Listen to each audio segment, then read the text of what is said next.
Welcome to HCA Talks Health. I'm Zina Leroux, and with me today is Victoria Boxall-Hunt.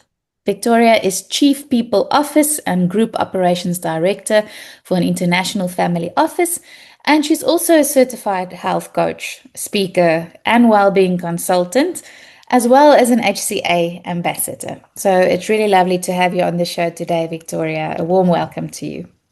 Oh, thank you so much, Zena. It's lovely to be here. Victoria, you've lived an incredibly powerful story.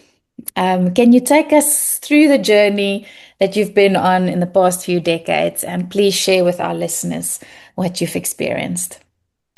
It really, it's yes. I find myself standing here at 54, so that's quite quite a long few decades to share with you. Yeah. Um, yeah, I mean, I think I did a CCS recently, and the wonderful Mary Walker asked on the back of a conversation with her whether I'd be interested in doing that, which, while it was very confronting, it was also a very cathartic experience, and it's the first time ever really that I've actually spent time really thinking about my journey and what's brought me to HCA and doing what I'm doing now. So I think while it starts with weight loss, and I think that is a journey in itself, it's become apparent to me that it's been a lot more than that. But I was 18 and a half, nearly 19 stone, which is about 120 kilos.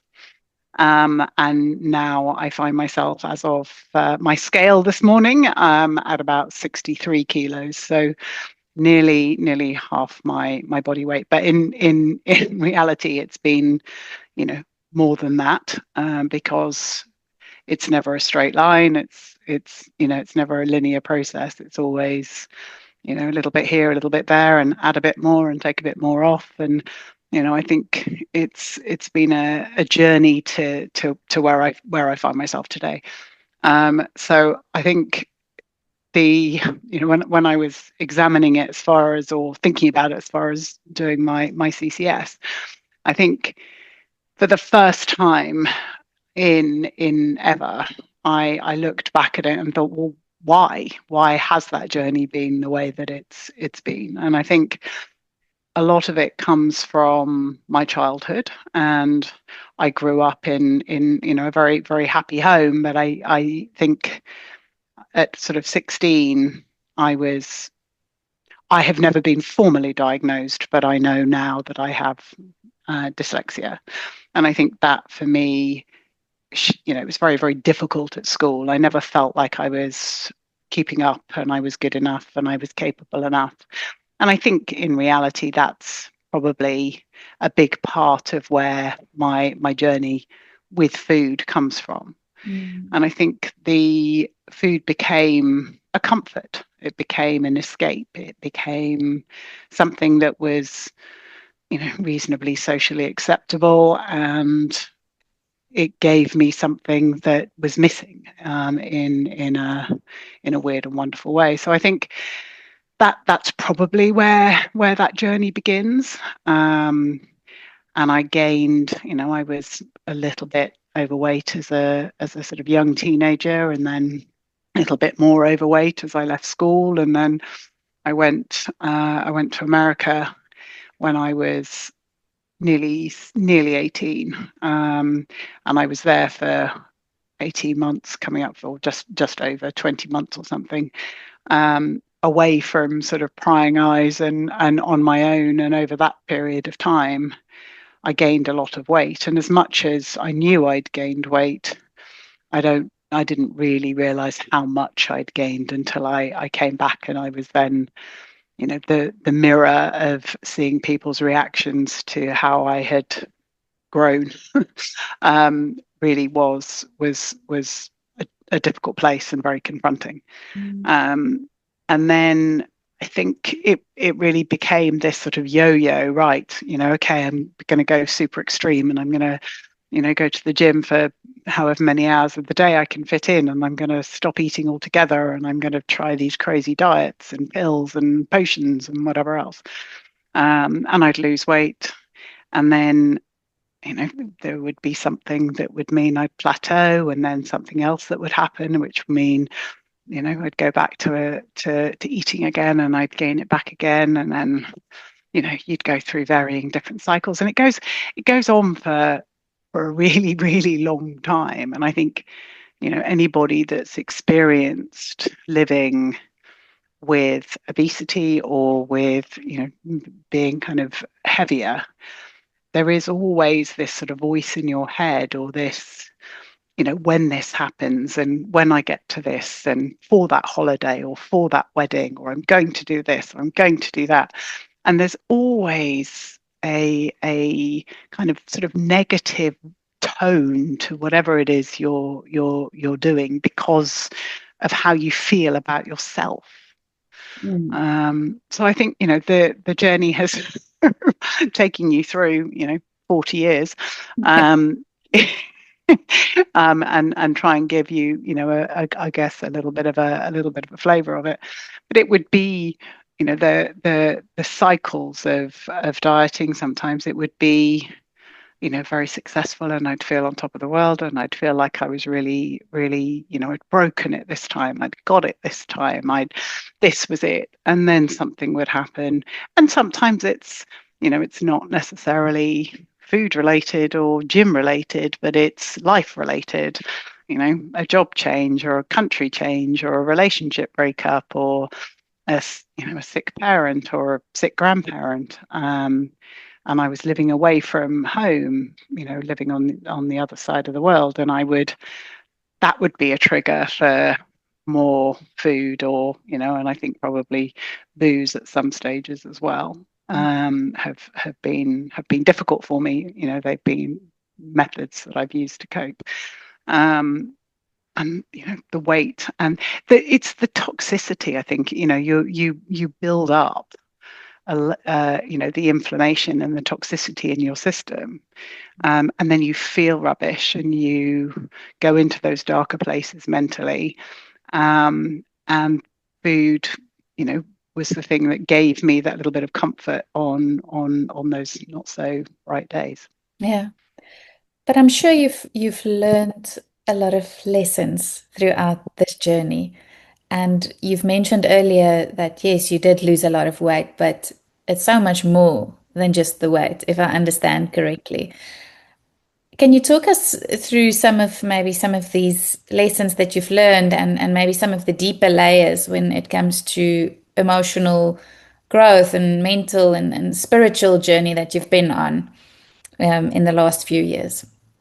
Yeah, no, absolutely. I think, yeah, where do you start with that? I mean, I think what I now, knowing what I know and being where I am, in some weird and wonderful way, I'm actually very grateful for the journey that I've been on and what I've learned. And I think particularly, some of the feedback that I've had from sharing my story, and the ability to be able to relate to others by sharing it, because it does feel incredibly vulnerable. You sort of feel a little bit like you're standing up there naked saying, these are all the mistakes I've ever made. And I'm sure I've got plenty more to come. Not suggesting in any way, shape, or form that I have it figured out.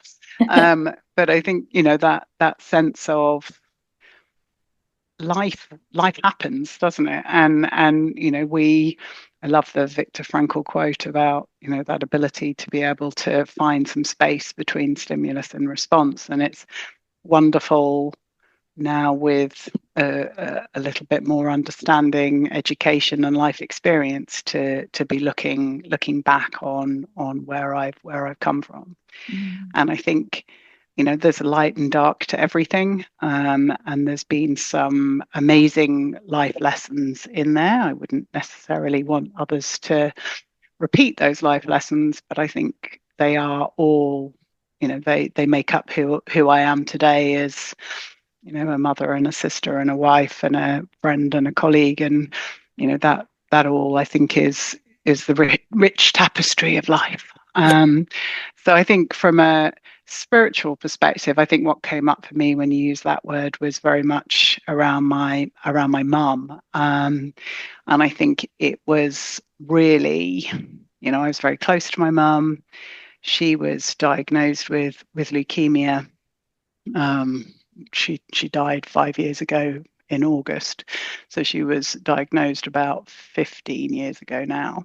Mm. And for me, or 14 years ago, for me at that time, I was very, I was in a very busy job. I had two small children. I was, you know, trying to do everything for everyone, be the mum I thought I should be, and the colleague I thought I should be, and the wife I thought I should be, and doing the PTA and mentoring women, and I Yeah. was doing all sorts of things, but really, I had very little resource left in me. I was about as close to burnout as I think I could be. Mm. Um, and I was at about 110 kilos again. I'd probably gone back up, had two children and gained weight with the first one and then gained a bit more weight with the second one. And, we've seen there's a familiar pattern there, I think.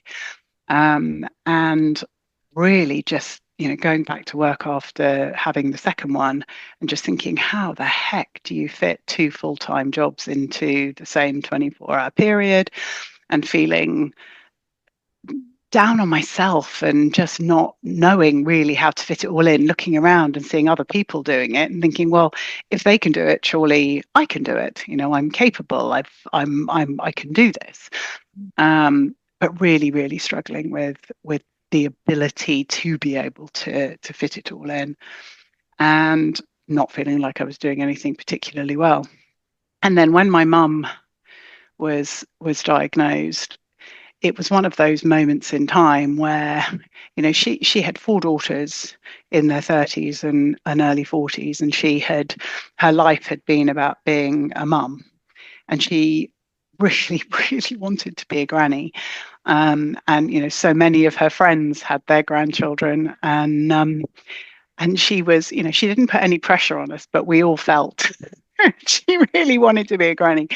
And so at the point where she was diagnosed, she just had her first grandchildren. Yeah. Um, and I just remember just feeling genuinely, genuinely heartbroken for her, in that she cry now, that she'd looked forward to this part of her life for such a long time, and it just felt hugely, hugely unfair. And she was so just incredible about her diagnosis. And while obviously deeply saddened by it, was really stoic. And this, like, life throws us curveballs, and we're all here to, I've got so much to be grateful for. I've got four amazing children that I'm close to. I've got my grandkids. But I think in some ways her diagnosis took me out of my head Mm. and made me realize just how incredibly short life is. Yeah. And the focus on being thin sort of dissipated. It didn't matter. And actually what mattered was health, and being there for her and being there for my kids, and not wanting my kids to see me in this kind of turbulent kind of mental state, and wanting my children to also have a relationship with their granny for as long as they could. And at the stage that she was diagnosed, we had no idea of how long she'd live. And I think something like that, or certainly for me, something like that brought such clarity of not sweating the small stuff, and thinking about health in a very, very different way, it not being a number on the scale, but it being about how you live your life. Um, so it was from that perspective, I think the spiritual piece came from a lot of the conversations that we had as a family, and we've always been, I think, quite open, with an ability to be able to kind of talk about the difficult things. But this took that to a whole different level. My father, you know, he was very outnumbered with his four daughters and mum. Yeah. But mum gave us incredible access to being able to talk about love and be able to talk about our feelings and those sorts of things. Mm. And in having those very honest conversations around life and legacy, and absolutely not necessarily embracing the end, but when the end is almost in view, it changes the context of the conversations because there is an end. Yeah. Um, and I think, there is obviously in the longevity space, there's this huge, discussion going on at the moment with regard to living to 150 and living to 160 and all of these sorts of things. And I think in some ways, we want to be thinking about how we live our next few years, 10 years, 20 years, 30 years, but how we live them well and Yeah. how we live them in the healthiest possible way. And, not so much around what supplements you're taking and how you're doing this and how you're doing that, but the real core elements of what health is. And Mm. community is so much a part of that, and family is so much a part of that. Mm. Um, so I think, that spiritual piece really did come from those meaningful conversations. It came from um, really thinking about what is next. What is, are we here as a soul having a physical experience? What does that really mean? It went really deep. And we read a lot when mum was very ill or going through treatment and feeling awful. We'd read because though, at times it was difficult for her to talk, but, we might read different books or some poetry or even, something the kids had written or whatever it might have been. But it led to, yeah, really deep and heartfelt conversations. Mm. I mean, we don't wish something like this upon anyone, right? It Yeah. is extremely painful to see someone suffer in that way. That's really close to you. But what I find interesting here is that it really helped you to make that shift, to realize that, there's more important things in life. It's kind of a reminder. It was a reminder of I actually want to focus on other things. The number on the scale, sure, that's one thing, but I want to be healthy. I want to show up for my kids in a different way. I want to be there for my mom. So there was Mhm. was a very clearly defined why Oh you my goodness. focus Yeah, on health. Okay. Mm. completely. And, I think it was also, there was an element of wanting to keep her going for as long as possible, and, really looking at what that meant too. So looking at things from a nutrition perspective, that would suit her and support her and help her through her treatment. So, there were some very practical things that came. I think it also, in some senses, cleared the decks of the things that you think you should do but don't necessarily want to do. But, you might be invited somewhere and, you think, oh, I really should go. Whereas when mum was ill, it was very clear to me that I was not going to be spending time doing things unless I absolutely had a really important reason to do them. So I think, there's a clarity in some senses that came with that grief and the restricted time frame that we would have. And not only, I guess, in it was never just me and my sisters and my father could do for our mum, but in turn, what could I do for myself to make sure that I had the energy to be able to go and look after her on the weekends after working in the week, or, whatever it might be, use my holiday time and my downtime in a way that was really meaningful to the things that were important to me. So I think that the clarity that comes with something like that for me was made my life easier. My world in some senses got a bit smaller, but it certainly got richer and deeper because of the meaning behind a lot of what I was doing. So there was a much deeper layer for you, something that triggered that sense of, okay, I'm going to do something about this. I'm going to change now. But isn't it ironic that so often in the health industry, it's kind of focused on surface level solutions. So it's about the next program or product or quick fix, where that's not necessarily always the solution. So what do you think of that approach and how crucial it is when someone is trying to lose weight to find that why or to look at the deeper layers of what's really going on for them? Oh my goodness. I mean, that's about, yeah, 2 or 3 hours in itself. I think the industry around weight loss, health, well-being, and the kind of commercial interests of that, I think, it makes me really angry because I think we're sold so much crap. And I think, you're in a vulnerable place and you want with all your heart to believe that this next thing that you're doing is the thing that's going to make all the difference. And, you wake, yeah, why haven't I found this before? And, the whole kind of motivation that comes with thinking you found the solution. It's just, and it makes me so angry.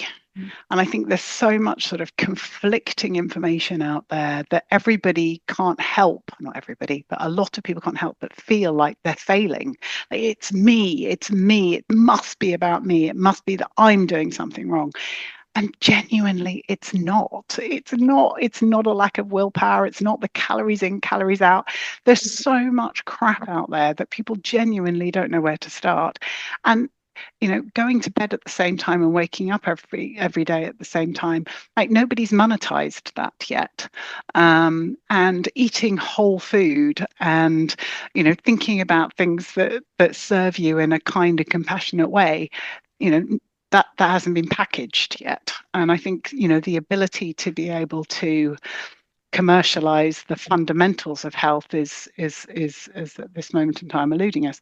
And looking at, obviously Weight Watchers has now gone into administration, and I think Jenny Craig has too. There's some of these, weight loss companies that have been selling products because actually what they've been selling for years and years and years hasn't worked. So they've now had to move into these sort of commercial streams of selling products. I think it comes down to the fundamentals of health, movement, sleep, good food, being kind to yourself, and surrounding yourself with people that fill you up. Looking at what your community is and enriching your community in whatever shape that is. So I think there is a lot. I think the food industry and the diet industry particularly have a huge amount to answer for because it causes so much confusion for so many. Exactly.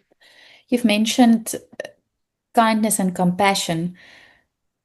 If I think about the health industry and sometimes, what people believe they need in order to lose weight, it's often that they think they just need the next program or the product or whatever, like you've mentioned. And sometimes with that,